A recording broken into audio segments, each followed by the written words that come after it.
আমাদের স্বাধীনতা সার্বভৌমত্বের প্রতি আল্লাহ আমাদের সকলের রাজনৈতিক অভিভাবক আল্লাহ বেগম জিয়া আল্লাহ উনি আমাদের স্বাধীনতার শিরদাঁড়া।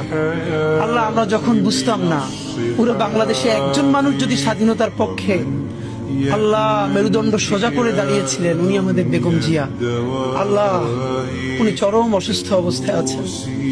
আল্লাহ আমাদের প্রাণের অভিভাবক বেগম জিয়াকে আল্লাহ আপনি সুস্থ করে দেন। আল্লাহ বাংলাদেশের সামনে আরো কঠিন সময়, এই কঠিন সময়ে ওনার বেঁচে থাকা খুব দরকার। আল্লাহ উনি বেঁচে থেকেও যদি শুধু সবাইকে গাইড করে পরামর্শ দেয় সেটা আমাদের জন্য আল্লাহ আমাদেরকে রাজনৈতিক মুরব্বী হারা আপনি কইলেন না। আল্লাহ উনি বাংলাদেশের দল মত নির্বিশেষে সকল মানুষের রাজনৈতিক অভিভাবক।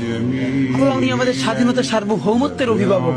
আল্লাহ বেগম জিয়ার উপরে আপনার খাস রহমত নাজিল করেন। হে আল্লাহ তার সমস্ত গুনাহগুলো মাফ করে দেন। হে আল্লাহ তাকে পরিপূর্ণরূপে সুস্থ করে দেন। আল্লাহ বেগম জিয়া তো একদিন অবশ্যই আপনার কাছে যাবে, কিন্তু বাংলাদেশ একটা স্থিতিশীল পর্যায়ে গেছে। আল্লাহ স্বাধীন সার্বভৌম একটা দেশ হিসেবে দাঁড়িয়ে গেছে। উনি যে লড়াইটা করেছিল সেই লড়াইয়ের ন্যূনতম একটা ফসল ঘরে তোলা পর্যন্ত আল্লাহ ওনাকে নেক হায়াত দিয়ে দেন। আল্লাহ ওনার উপরে খাস রহমত নাজিল করেন। অতি দ্রুত ওনাকে শেফায়ে কুল্লিয়া আজেলা দেন। রব্বানা তাকাব্বাল মিন্না ইন্নাকা আনতাস সামিউল আলিম ওয়া তুব আলাইনা ইন্নাকা আনতাত তাওয়াবুর রহিম। আলহামদুলিল্লাহি রাব্বিল আলামিন।